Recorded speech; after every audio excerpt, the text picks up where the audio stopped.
Guards असतील, या सगळ्यांचा त्यामध्ये सहभाग आहे आणि हे प्रकरण गंभीर आहे.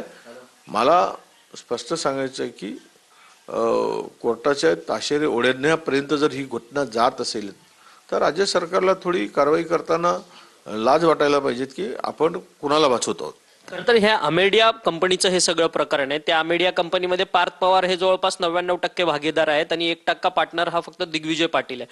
परंतु ही जी अमेडिया कंपनी आहे ती जिजाई बंगल्यावरती रजिस्टर आहे अशी देखील माहिती या सगळ्या समोर येताना पाहायला मिळतात. तो जिजाई बंगला हा शासकीय निवासस्थान आहे अजित पवारांचं? नाही, आता हे सर्वच माहिती उघड झालेली आहे. शासकीय निवासस्थान आहे, खाजगी निवासस्थान आहे, पण ते आहे आणि तिथे दादांचं ते निवासस्थान आहे. त्याचा ॲड्रेस दाखवला आहे. 99% शेअर पार्थ पवारांचे आहेत. काही लपून राहिलेलं नाहीच याच्यात.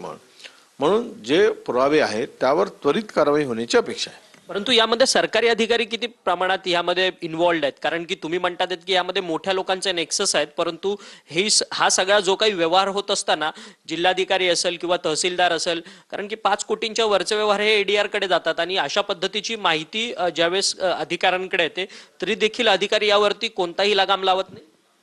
नाही बघा, अधिकाऱ्यांनी तर लगाम लावायलाच पाहिजे. अधिकाऱ्यांच्या संगणमत असलं कोण लगाम लावणार? कारण हे हाय प्रोफाईल लोकांचं काम आहे. हे हाय प्रोफाईल लोक आहेत, VVIP आहेत आणि त्यांना कोण आवरणार? प्रशासन त्यांच्या दावणीला बांधलेलं असतं. प्रशासनाला गुलाम करून ठेवलेला आहे. त्या दबावापोटी पण होतात. पण प्रशासनाने आणि ब्युरोक्रॅसीने लक्षात घेतलं पाहिजे की उद्या बळी जाईल तर कोणाचा जाईल. आता तहसीलदार सस्पेंड झाला. तो तहसीलदार तर हरामखोर होताच, नालायक होता. खूप घोटाळे केले त्यांनी तर त्या आता एका लँडमध्ये तर त्यांनी ते स्टॅम्प पेपरची चोरी केली, स्टॅम्प ड्युटीची. ते पण येईल प्रकरण आमच्या इथे पुण्यातल्याच एका जमिनीचं आहे. यांनीच त्याला सूट दिली. हे सगळे विषय खूप मोठे आहेत. त्यामुळं आमचं लक्ष आहेच. आता या प्रकरणामध्ये आज ना उद्या कारवाई करावीच लागेल. आरोपी सुटूच शकत नाही.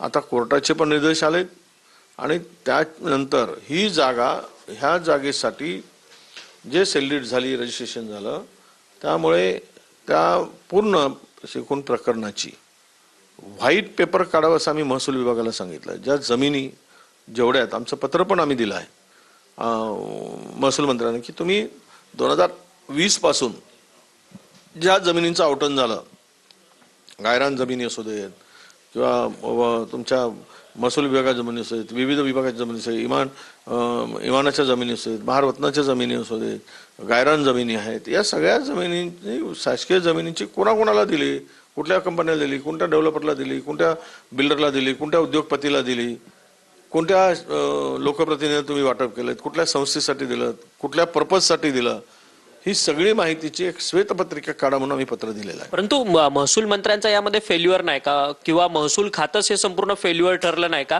कारण की 2000 कोटींची ही जमीन आहे. जर असा व्यवहार होत असेल तर महसूल मंत्र्यापर्यंत ह्याची कुणकुण लागली नाही का? नाही, मला तरी आता मी कोणालाही महसूल मंत्र्याला आरोपी करण्याची म्हणजे काही मला स्वारस्य नाही. मी जे फॅक्ट्स आहेत ते सांगतो. महसूल मंत्र्यांना म्हणण्यापेक्षा त्या ठिकाणी उद्योग विभागाने त्याला ते एक्झम्पशन दिलं या स्टॅम्प ड्युटीमध्ये.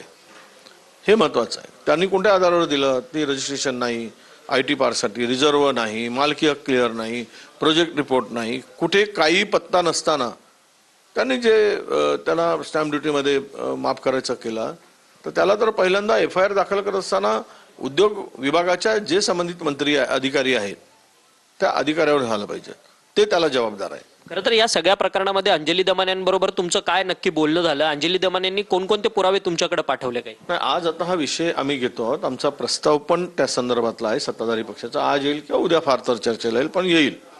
आम्ही प्रस्ताव दिलेला आहे. आमच्या विरोधी पक्षाचा जो प्रस्ताव आहे त्याच्यामध्ये त्याचा समावेश आहे, जमिनींचा समावेश आहे आणि त्यामध्ये मुनवा प्रकरणाला आम्ही घेणार आहोत.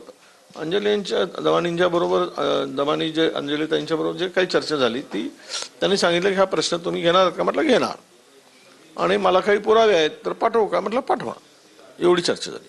खरं तर राज्याची आर्थिक स्थिती खरं तर डबघाईला येण्यासारखी होत चालली आहे. कंत्राटदारांचे पैसे थकलेले आहेत. अनेक कंत्राटदार आता आत्महत्येच्या दिशेला लागले. एकीकडे स्थानिक स्वराज्य संस्थांच्या निवडणुका झाल्या, त्याच्यामध्ये मोठा पैशांचा महापूर झाला. कशा पद्धतीने सरकार हे सगळं आर्थिक डोलारा सांभाळणार आहे? कारण की या अधिवेशनात देखील मोठ्या प्रमाणात पुरवणी मागण्या समोर आलेल्या आहेत. नाही, आता 75,000 कोटीच्या पुरवणी मागण्या देत असताना भांडवली खर्च